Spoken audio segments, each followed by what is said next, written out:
જય શ્રી કૃષ્ણ મિત્રો, આપ જોઈ રહ્યા છો યુટ્યુબ. આપ સૌનું મારી યુટ્યુબ ચેનલમાં સ્વાગત છે.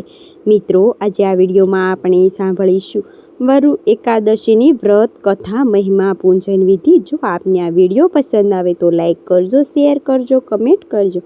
આપ આ ચેનલ પર પહેલી વખત જોઈ રહ્યા છો તો સબસ્ક્રાઈબ કરી લેજો, જેથી આવનારા નવા વિડીયોની માહિતી આપ સુધી તુરંત પહોંચી શકે. ધન્યવાદ.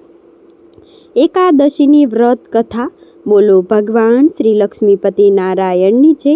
એક વખત ધર્મરાજ યુધિષ્ઠિર ભગવાન શ્રી કૃષ્ણને કહે છે કે હે ભગવાન, ચૈત્ર માસના કૃષ્ણ પક્ષની એકાદશીનું નામ શું છે?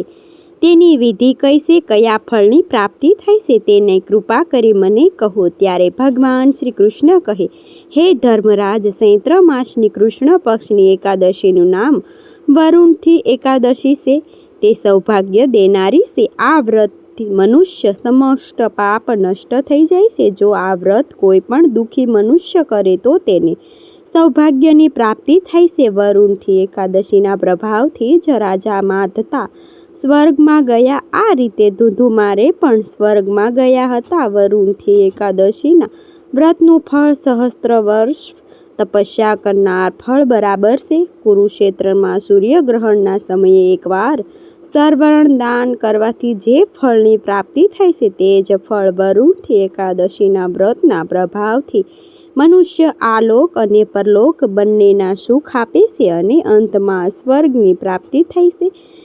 જે ભગવાન શ્રી કૃષ્ણ રાજા યુધિષ્ઠિરને કહે છે કે હે રાજન, એક દિવસ એકાદશીનું વ્રત કરવાથી મનુષ્ય આલોક અને પરલોક મુક્તિ મળે છે. શાસ્ત્રોમાં કહ્યું છે કે હાથીનું દાન ઘોડાનું દાન અધિક છે. તેનાથી ઉત્તમ તલનું દાન છે. તલથી સ્વર્ણ દાન અને સ્વર્ણથી પણ ઉત્તમ કોઈ પણ દાન હોય તો પણ તે છે અન્નદાન. સંસારમાં અન્નદાન સમાન કોઈ પણ દાન નથી. અન્નદાનની પિતૃ દેવતા મનુષ્ય બધા તૃપ્ત થાય છે. શાસ્ત્રોમાં કન્યાદાન બરાબર કંઈ પણ માનવામાં આવતું નથી. આ વરુણથી એકાદશીનું વ્રત કરવાથી અન્નદાન અને કન્યાદાનનું ફળ પ્રાપ્ત થાય છે. જે મનુષ્ય લોભના વંશમાં થઈને કન્યાનું દાન લઈ લેશે તે પ્રલયના અંત સુધી નરકમાં પડ્યા રહે છે. એટલે કે કન્યા વિક્રમ કરે છે તેને નરક પ્રાપ્ત થાય છે, અથવા તો એમને આગળના જન્મમાં બિલાડીનો જન્મ લેવો પડે છે. જે મનુષ્ય પ્રેમ અને યજ્ઞ સહિત કન્યાદાન કરે છે તેનું પુણ્ય એ ચિત્રગુપ્ત પણ લખવામાં અસમર્થ છે. વરુથી એકાદશીનું વ્રત ક્યારે?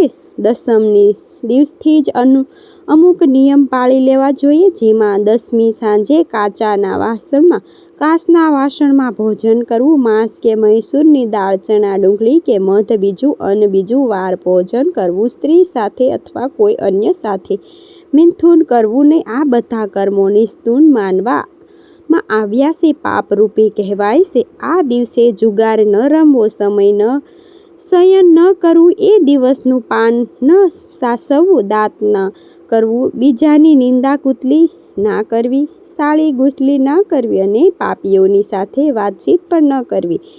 આ દિવસ ક્રોધ ના કરવો, જૂઠું ના બોલવું, ત્યાગ કરવો અને વ્રતમાં મીઠું તેલ અન્ન વર્જિત છે. ભગવાન શ્રી કૃષ્ણના યુધિષ્ઠિરને આ એકાદશીના મહાત્મ્યની કથા કહેતા કહે છે કે હે રાજન, જે મનુષ્ય આ એકાદશીનું વિધિપૂર્વક વ્રત કરે છે તેને સ્વર્ગલોકની પ્રાપ્તિ થાય છે. જે મનુષ્ય યમરાજથી ડરે છે એમને આ વરુણથી એકાદશીનું વિધિપૂર્વક વ્રત કરવું જોઈએ.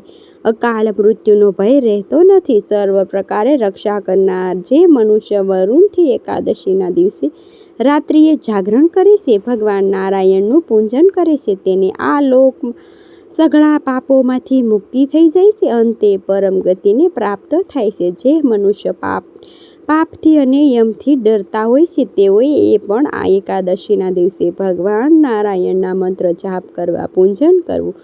આ રીતે ભવિષ્ય પુરાણમાં ચૈત્ર માસના કૃષ્ણ પક્ષની વરુણથી એકાદશીનું મહાત્મ્ય કહેલું છે. બોલો ભગવાન શ્રી લક્ષ્મીપતિ નારાયણની જય.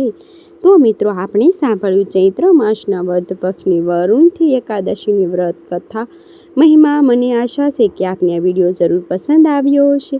ઓમ શાંતંકાર ભુજગેન્દ્ર મહાભયમ સુરેશ્વરમ શિવસાધનમ ગગનસદ્વેરણમ મેઘવર્ણમ સુગાગમ સુભાગમ લક્ષ્મીકાંતનમ કમલનયનમ યોગી ધર્મ વંદે વિષ્ણુ ભવહરણમ સર્વલોક એકનાથમ. બોલો જગદગુરુ ભગવાન શ્રી લક્ષ્મીપતિ નારાયણ દેવની જય. મિત્રો, મને સાંભળવા માટે ધન્યવાદ. આપ સૌને મારા જય શ્રી કૃષ્ણ.